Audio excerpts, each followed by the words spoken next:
की, श्री वृंदावन धाम की, सतगुरुदेव भगवान की। दिव्यांश चौधरी जी, श्री हरिवंश महाराज जी। गुरुदेव, सत्संग व भगवत कथा आदि में सुना है कि भगवान ब्रह्मा जी, भगवान विष्णु जी और भगवान शिव जी हर समय ध्यान में लीन रहते हैं, वो हर समय नाम जप करते हैं। गुरुदेव, मैं ये जानना चाहता हूँ कि ये सभी किसके ध्यान करते हैं? ये लीला है, वो अपना ध्यान करते हो, किसी और का कोई और है क्या? जो शिव है वही हरि है, जो हरि है वही ब्रह्मा है, जो ब्रह्मा है वही शिव है। शंकर सहज स्वरूप संहारा, लागी समाधि अखंड अपारा। किसका ध्यान कर रहे हैं? शंकर सहज स्वरूप संहारा, अपने आत्म स्वरूप का, अपने स्वरूप का। लागी समाधि अखंड अपारा, अखंड अपार समाधि। और जब प्रकट हो भाव में, बाह्य भाव में होते हैं, तो भगवान राम जी रामेश्वर की स्थापना कर भगवान शंकर की आराधना करते हैं, और भगवान शिव अस्कई जपन लगे हरिनामा, हनुमान जी बनकर के राम जी की सेवा करते। वो प्रगट लीला में एक दूसरे के प्रति भाव दर्शा रहे। वही राम जी हैं, वही शिव जी हैं, वही ब्रह्मा जी हैं, कोई दूसरा नहीं है। वो जो ध्यान करते हैं अपने स्वरूप का ध्यान करते हैं, वो अपने आत्म स्वरूप का ध्यान करते हैं। वो किसी और का थोड़ी ध्यान, एक ही आत्म तत्व है, वो किसी और का ध्यान नहीं करते। कोई और नहीं है, एक ही है, दो नहीं है, एक ही है। वही परमात्मा, वही आत्मा, वही भगवान, वही ब्रह्म, चाहे जिस नाम से पुकारो वो एक है। शिव ब्रह्म है, ब्रह्मा जी तो ब्रह्म ही है, और हरि तो ब्रह्म ही है। तो वही ब्रह्म विविध रूप धारण किए, और जब और ज्ञान हो जाएगा तो सर्वम खलमिदम ब्रह्म, सब कुछ ब्रह्म ही है। सब में ब्रह्म विराजमान, कोई दूसरा थोड़ी विराजमान। जब हम नाम जप करते हैं तो हम भगवत प्राप्ति के लिए नाम जप करते हैं, पर भगवान को नाम जप क्यों करना पड़ता है? समझ रहे हो? भगवान अपना स्मरण कर रहे हैं। एक होता नाम जब भगवत प्राप्ति के लिए, कहता प्रेम के लिए। प्रेम स्वाद है, नाम में स्वाद है। राम नाम में क्या स्वाद है ये पूरा राम जी भी नहीं जानते। कहां कहां लग नाम बढ़ाई और राम न सके नाम गुण गाए, इसलिए सब नाम का स्वाद ले रहे हैं। देखो, भगवान ऐसी लीला करते हैं जिससे भगवान को कोई जान न पावे। भगवान राम जब शिव जी को देखते हैं तो उनको प्रणाम करते, शिव जी जब राम जी को देखते हैं तो उनको प्रणाम करते। और राम जी से कोई पूछे जाके तुम्हारा इष्ट और गुरु कौन है, तो बोले शंकर। शंकर जी से पूछो जाके तो बोले राम। वो लीला कर रहे हैं, वही राम है, वही शंकर है, वही है। ये परस्पर खेल है। वो अपना रूप धारण किए हुए विविध प्रकार की लीलाएं कर रहा है। जैसे संसार में वही सब रमा है, पर कहीं दुष्ट का रोल हो रहा है, कहीं साधु का रोल हो रहा है, सब स्वांग हो रहे हैं उसके। उसी परमात्मा का तो स्वांग है ये सब। समझ पा रहे? अजय जी मुरादाबाद से जी।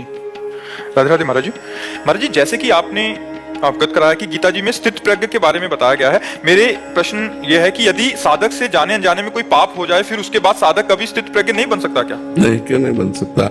कपड़ा गंदा हो जाए तो उसे धुला भी तो जा सकता है ना। ऐसा थोड़ी कि गंदा हो गया तो उतार के फेंक दे। हमसे गलती हो सकती है, बड़े बड़ों से गलती हो सकती है। शिव बिरंची का मोह है, को है बपुरान, अस जिए जाने भजी मायापति भगवान। ब्रह्मा शंकर आदि को भी मोहित कर ले, ऐसी भगवान की प्रचंड माया है।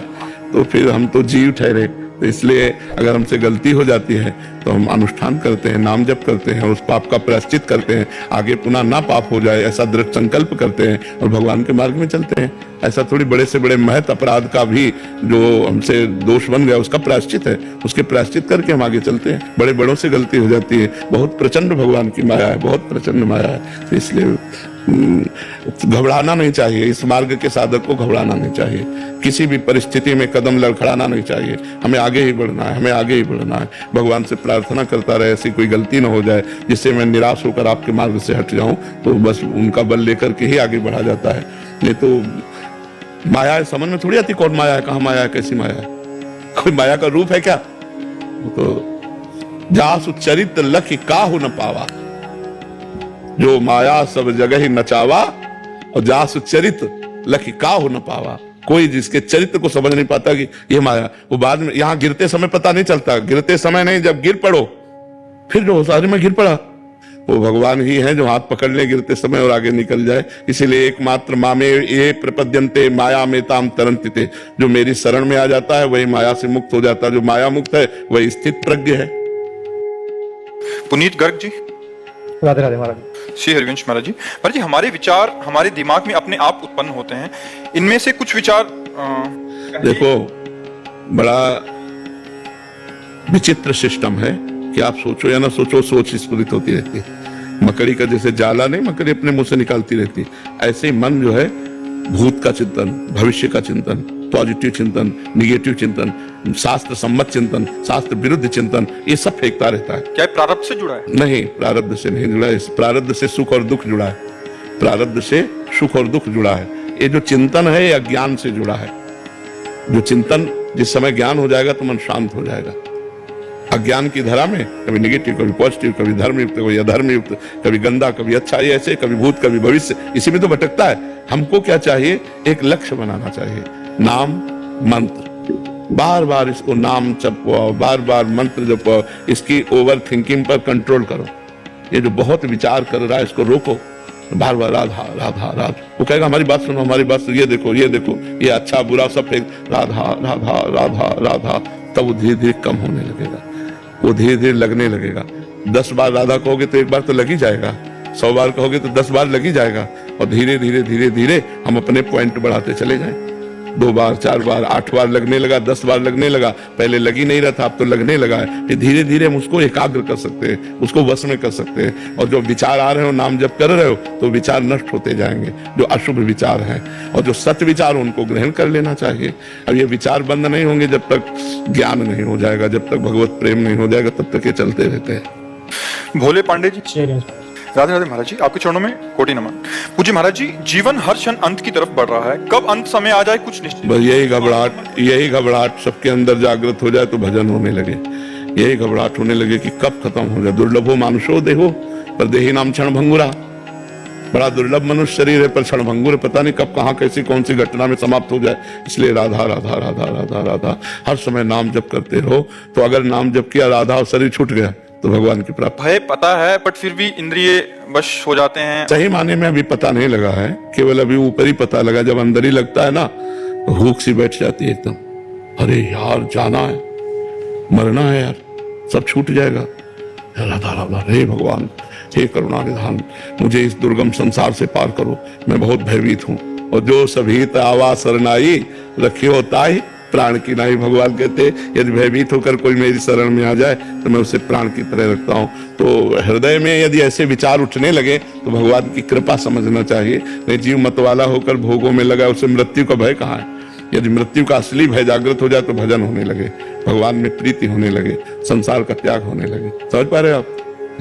रेणु जी, महाराज जी, धैर्य की क्या सीमा है? जनेन्द्रीय और रसेंद्रीय, इन दो से जो विचलित ना हो, शास्त्र में वही धैर्यवान है। जो जनेन्द्रीय और रसेंद्रीय, इन दो से विचलित ना हो कभी, उसी को धैर्यवान। और दूसरों के द्वारा दी गई प्रतिकूलताओं से? ये बहुत साधारण बात है। उन्होंने धैर्य की सीमा पूछी है, उनका शब्द धैर्य रखना चाहिए ये बात नहीं पूछा, उन्होंने धैर्य की सीमा पूछी। धैर्य की सीमा है रसेंद्रीय और जनेन्द्रीय, दोनों से जो कभी विचलित नहीं हुआ वह धैर्यवान है। अब ये कि तो कोई घटना को या किसी लड़ाई झगड़े को सह जाना, वो एक साधारण बातों में आता है। धैर्यवान वही है, धीरज धैर्यवान वही जिसने रसेंद्रीय और जनेन्द्रीय पर विजय प्राप्त कर ली है। रसेंद्रीय और जनेन्द्रीय जिससे कभी पराजित नहीं हुआ, वही धैर्यवान है। महाराज जी, रसेंद्रीय और जनेन्द्रीय का मतलब सुनो। मतलब क्या? मतलब प्रारंभिक स्थिति। हाँ, रसेंद्रीय का मतलब अच्छे अच्छे पदार्थ खाना और जनेन्द्रीय का मतलब संभोग करना। जो कभी जनेन्द्रीय संभोग से नहीं परास्त हुआ और कभी रसेंद्रीय, कभी जिसने गलती नहीं की जनेन्द्रीय से और कभी गलती नहीं की जबान से, जो शास्त्र मर्यादित भोजन भगवान को अर्पित करके उचित प्रारब्धानुसार जो है उसका भोग। और इधर अब जैसे मुर्गा, मार, मछली, ये तो अभक्ष्य पदार्थ है, लेकिन भक्ष्य पदार्थ में भी उस जो प्रारब्धवशात मिल जाए उसी में स्थित उसकी रसेंद्रीय। कभी नहीं क्या समोसा चटनी खाएं, आज ये खाएं। और जनेन्द्रीय अगर गृहस्थ है तो अपनी पत्नी में भाव धर्मपूर्वक, कभी किसी माता बहन की तरफ या कभी किसी पुरुष की तरफ जिसकी दृष्टि नहीं गई, वो धैर्यवान माना जाता है।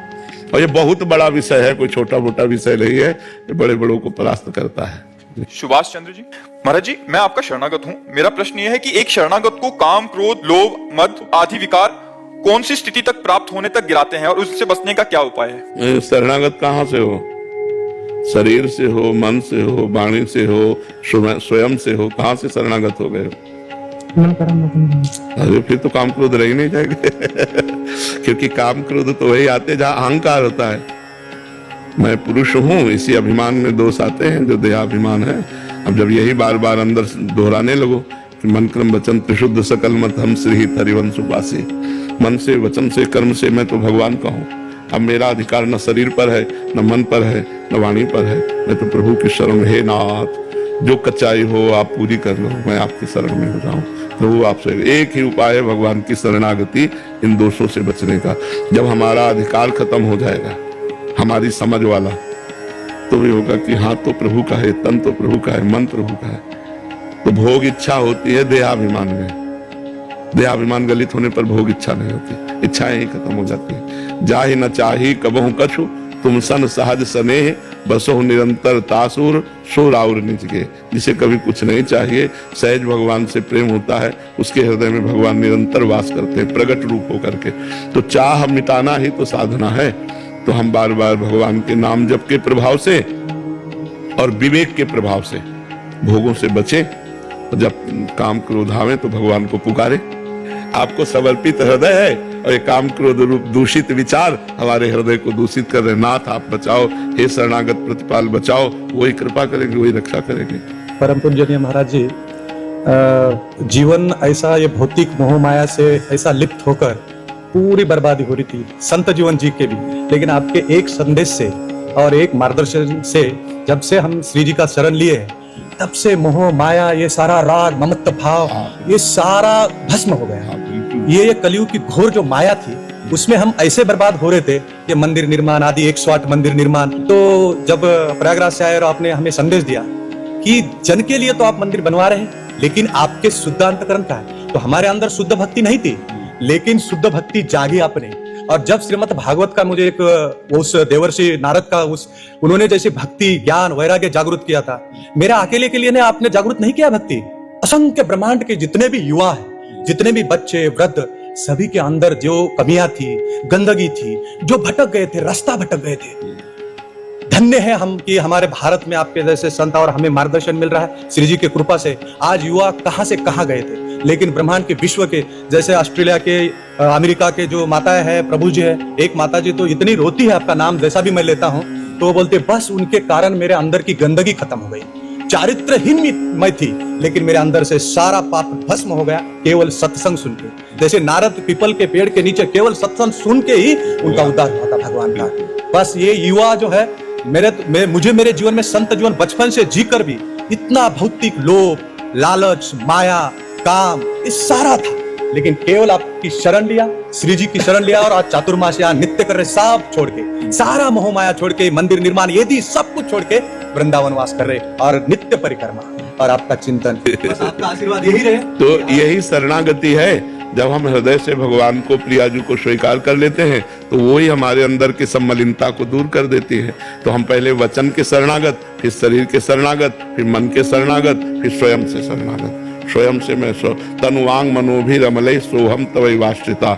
शरीर से, मन से, वाणी से और स्वयं से, हे प्रियाजू मैं आपके शरण में हूँ। जब अंदर से शरणागति आ जाती है तो विकार खत्म होने लगते हैं, हृदय आनंदित होने लगता है। अनुभव सत्य का दर्शन। हाँ, सत्य का दर्शन हुआ। ये चमत्कार नहीं तो क्या है। और आज युवा कहां से कहां जा रहे थे महाराज जी, कैसे कैसे प्रश्न पूछ रहे थे, लेकिन एक वाणी से, एक संदेश से आपके उस युवाओं का जीवन शुद्ध हो गया और भक्ति जागृत हुई उनके युवाओं के हृदय में। वो आप ही की कृपा है, श्री जी की कृपा है। ऐसा है भारत में ये जो कल्याणकारी जन कल्याण काम हो रहा है, ये कैसे बताएं आपको, हमें हृदय भर के आ रहा है कि आपके वार से ऐसा ऐसा काम हो रहा है। भगवान केवल करवा रहे, निमित्त बनाते, करने वाले तो भगवान है। करें करावे आप सब और जने बढ़ाई दे, वो अपने जन को बढ़ाई देते हैं, करते तो स्वयं श्री भगवान ही है। उन्हीं का सारा